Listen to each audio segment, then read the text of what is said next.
Bom dia, a paz do Senhor. Eita glória, uma ótima sexta-feira, sextou, né? Eu tenho uma pequena palavra para o teu coração, tem endereço certo, vai chegar na pessoa certa e na hora certa. É uma palavra que Deus me deu agora de manhã, né? Eu orando a Deus e pedindo a Deus uma palavra. Deus me deu aqui uma palavra fortíssima, né, igreja? Que vai dizer assim, né? Acerca do salmista Davi, aonde o salmista Davi confessa o seu pecado diante de Deus. Igreja, o segredo é confessar os nossos pecados diante de Deus. Quando a gente confessa os nossos pecados diante de Deus, Deus ele aceita, ele perdoa, porque ele está vendo a sinceridade do nosso coração diante dele.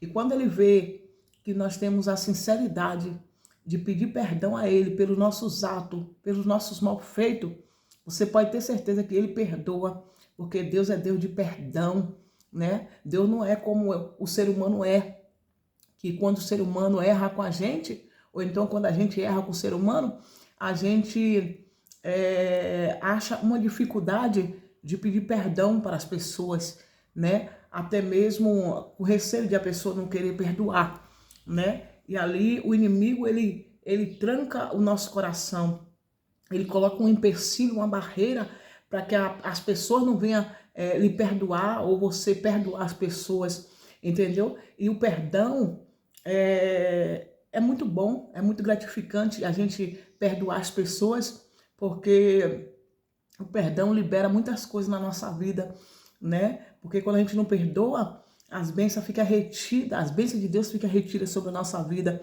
Então é muito gratificante quando alguém vem até a gente para pedir perdão ou a gente vai até a pessoa para pedir perdão.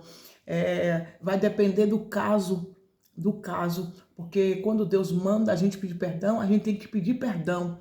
Agora, quando Deus não manda, é porque Deus quer que a pessoa seja humilde em vir até a gente pedir perdão, que a pessoa seja humilde, que a pessoa venha ser quebrantada, que venha ter um espírito quebrantado diante de Deus, em pedir perdão a quem ofendeu, a quem machucou, a quem feriu, né? Então tem pessoas que têm um coração duro e às vezes é necessário Deus quebrar o coração, Deus desmuecar o coração, para que a pessoa venha entender que o perdão liberado vai fazer muito bem ao seu corpo e à sua alma. Então, igreja, Davi confessa o seu pecado, suplica o perdão e roga a Deus que ele renove um espírito reto, viu? Quer dizer, Davi se sentia impotente porque ele sentia que havia uma necessidade de ele pedir perdão a Deus, né? Pedir perdão a Deus pelos seus malfeitos, né? Quer dizer, é muito gratificante a gente reconhecer que nós erramos diante de Deus. A gente não tem que pedir, a gente tem que pedir perdão não somente a Deus, mas pedir perdão quem a gente machucou, quem a gente feriu, entendeu? Quem a gente ofendeu, entendeu? Então Davi sentiu a necessidade de pedir perdão, porque ele se achava que o Espírito de Deus já não atuava mais na vida dele. O Espírito de Deus se afastou dele por conta do pecado. Porque onde superabundou o pecado, superabundou a morte. Então, vem a morte espiritual, vem um declínio espiritual, né? A pessoa fica se sentindo um nada, um nada. Então, Davi se sentiu assim, um nada, né? Um nada diante de Deus por conta do pecado, né? E ele sentiu que a presença de Deus saiu, foi embora. Entendeu? Ele não sentia mais aquela presença forte, ele não sentia aquela presença impactante de Deus na vida dele. Por conta de quê? Do pecado. Do pecado. Então, aqui, vai dizer aqui, ó, em Salmo 51, se você for ler, você vai ver. Em Salmo 51, capítulo 51. Aí aqui, no 10, olha o que o Salmo de Davi fala. Cria em mim, ó Deus, um coração puro, renove em mim um espírito reto. Quer dizer, salmista Davi, ele sentiu a necessidade que Deus criasse dentro dele né? Um coração puro, um coração reto diante dele, né? Porque ele viu que ele pecou contra Deus, que ele já não era mais reto, entendeu? Ele sentiu que ele era muito falho diante de Deus.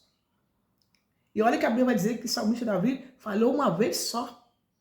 Mas ele se sentiu tão frágil, a ponto de se lançar, a ponto de se render a Deus, a ponto de pedir perdão pelos seus malfeitos, pelos seus pecados, pelos seus atos diante de Deus. Entendeu? Então, o salmista Davi diz assim: cria em mim, ó Deus, um coração puro. Quer dizer, ele se sentiu impuro. Ele se sentiu impuro. Ele sentiu que o coração dele já não era puro mais diante de Deus. Ele sentiu que o seu coração já não era mais verdadeiro diante de Deus. Porque teve coisas que ele ocultou, teve coisas que ele escondeu, teve coisas que ele abafou. Então ele se sentiu impuro diante de Deus. Então por isso que ele pediu a Deus, entendeu? Com toda a sua força, com toda a sua determinação, entendeu? E ele pediu a Deus com todo o carinho, com todo o amor, com todo o afeto que ele tinha por Deus. Ele disse: cria em mim, ó Deus. É o 10, viu, igreja? É Salmo 51, Salmo capítulo 51, versículo 10. Cria em mim, ó Deus, um coração puro e renove em mim um espírito reto. Quer dizer, ele já se sentia impuro. Ele sentia que seu coração já não era impuro mais. Já não era impuro. Já não era puro, era impuro. Ele sentiu a necessidade de ter um espírito renovado. De ter um espírito renovado. Porque ele se sentia impotente, ele se sentia um nada, ele se sentia, quem sabe, um lixo. Que é o que acontece comigo e com você. Entendeu? Muitas vezes a gente, quando erra diante de Deus, a gente se sente assim, com o coração impuro. Entendeu? E a gente não se sente mais renovada. Quantas pessoas estão mortas espiritualmente? Não tem um espírito mais renovado. Não sente mais a presença de Deus. Entendeu? Não sente mais a presença de Deus. Porque, porém, sentia a presença de Deus em qualquer ambiente, em qualquer lugar que chegava. Sentia a presença de Deus e hoje não sente mais a presença de Deus por conta de quê? Do pecado. Do pecado. Como eu falei, vou voltar a falar. Há um superabidou o pecado, superabidou a morte. Então a pessoa, quando está no pecado, a pessoa fica invulnerável, a pessoa perde todo o seu contato, toda a sua ligação, toda a sua fiação, perde até a presença de Deus. E o salmista Davi sentiu que a presença de Deus já tinha sobressaído dele. Já não existia mais presença, ele não sentia nada. Aí aqui você vai dizer, você vai ver o que a palavra de Deus diz, ó. Ó. Não, o 11 agora, ó. Não me lance fora da tua presença e não retire de mim o teu espírito. Tá vendo? Por quê? Porque ele não sentia mais a presença de Deus. Porque a presença de Deus na vida de Salmo Davi, antes de ele pecar, antes de ele errar, antes de ele cair, a presença de Deus era notória na vida de Davi. Então ele sentiu que a presença de Deus já não fazia mais presentes na vida dele. Então ele diz aqui: não me lance fora da tua presença e não retire de mim o teu espírito. Olha que forte. Quer dizer, não retire de mim o teu espírito. Entendeu?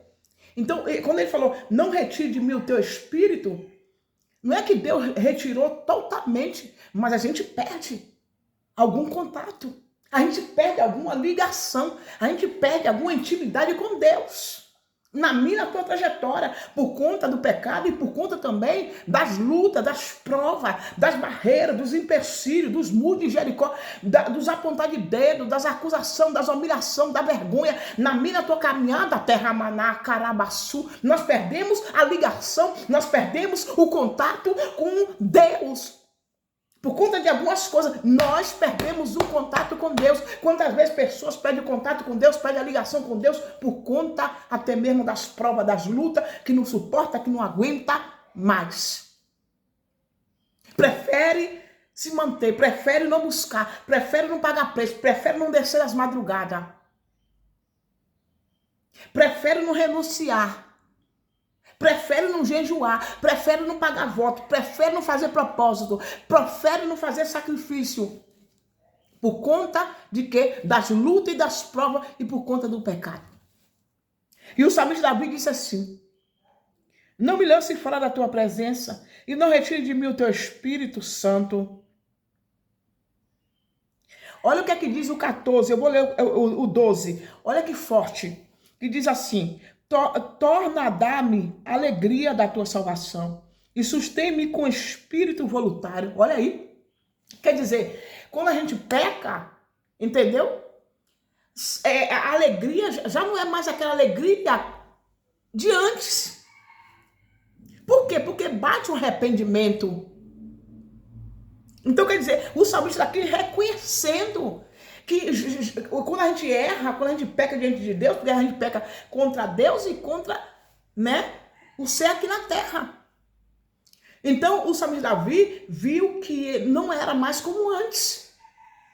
Que ele era alegre antes de pecar, que ele era alegre antes de cair.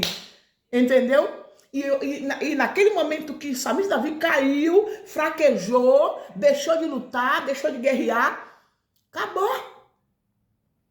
Saiu a presença de Deus, a alegria que o salmista Davi tinha, já não era mais a mesma. É o que acontece comigo e com você. Quando a gente peca, quando a gente erra, seja no adultério, seja na prostituição, seja em qualquer situação, quando a gente peca, não é mais a mesma coisa. Você não é mais a mesma pessoa. Você muda. Você muda. Você se afasta de algumas pessoas. Porque você tem medo de ser julgado, você tem medo de ser apontado, você tem medo de ser caluniado. Porque quem mais nos calunia é o que diz professar a mesma fé. Porque acha que nunca vai cair, acha que nunca vai fraquejar, acha que nunca vai pecar. E Deus prova os nossos corações. Quem julga muito, quem apedreja muito, quem exclui muito, quem abandona muito, quem aponta o dedo muito, quem mede muito, Deus prova os nossos corações também. Deus coloca aí você à prova para ver até onde vai. Para ver se você vai fraquejar também. Para ver se você vai cair também. E tem pessoas que Deus coloca a prova e não aguenta, não suporta e cai. Rabacarabai, ripeque pocorobosu. Aí cai. Deus mostra que você não é forte o suficiente. Deus mostra que você não é super-homem, nem Mulher Maravilha. Deus tarabaçu, mostra que você não é Mulher Maravilha, nem super-homem. Itacarabai, ripacarabaçu. Terra manturibique, pocorobosu, ripoco satacarabai. Deus mostra que você não é forte o suficiente, que você também está sujeito a cair. Está sujeito a cair a qualquer momento, a qualquer hora, a qualquer dia. Porque nós somos tentados todos os dias nós somos tentados a cair, a pecar, a errar diante de Deus. Mas se cuide, você que julga, para que você não caia também. Aí, quer dizer, o salmista Davi disse assim, ó, quem sabe ler um pouquinho da letra. Torna a dar-me a alegria da tua salvação. Quer dizer, ele não era mais alegre como era antes. O negócio mudou. Depois que ele caiu, depois que ele fraquejou. A pessoa muda, igreja. A pessoa muda mesmo, já não é mais a mesma quando erra, quando peca diante de Deus. Não é mais a mesma. Não é mais a mesma. Entendeu? Bate o arrependimento. A pessoa se arrepende amargamente. Entendeu? A consciência vai cobrando, vai doendo, porque o próprio Deus, né? A gente passa uma vida de opróbrio, de vergonha, de dor, de sofrimento, de arrependimento. Entendeu? E fica o tempo todo, para que eu fui deixar me levar? Para que eu fui ser influenciado? Para que eu fui ser tentado? Por que eu não me vigiei? Por que eu não me resguardei? Por que eu não dei ouvido à voz de Deus? Porque Deus fala antes de cair, antes de tropeçar. Deus para. Aí o Salmo de Davi, torna a dar-me a alegria da tua salvação e sustém-me com o espírito voluntário. Quer dizer, ele pediu que Deus sustentasse ele com espírito voluntário, o Espírito Santo, que Deus derramasse sobre ele o Espírito Santo, que Deus não tirasse de forma alguma, de maneira nenhuma, o seu espírito. Igreja, eu vou até aqui, tá bom? Deus abençoe, que nós viemos a guardar o nosso coração e vigiar o tempo inteiro, porque nós não somos de ferro, nós não somos super-homem nem Mulher Maravilha. Eu não sou Mulher Maravilha e você não é super-homem. Você não é Mulher Maravilha. Nós não somos fortes o suficiente. O inimigo está aí, ó, tentando todos os dias abalar nossa fé, lutando para jogar em você no mundo, lutando para aí você não sonhar mais, desistir do nosso sonho, dos nossos projetos. Então continue sonhando, continue acreditando que coisas melhores irá mudar na minha e na sua vida. Fica com essa palavra, Deus abençoe, curta, comenta e compartilha e vamos para mais vídeo. Deus abençoe, cuida!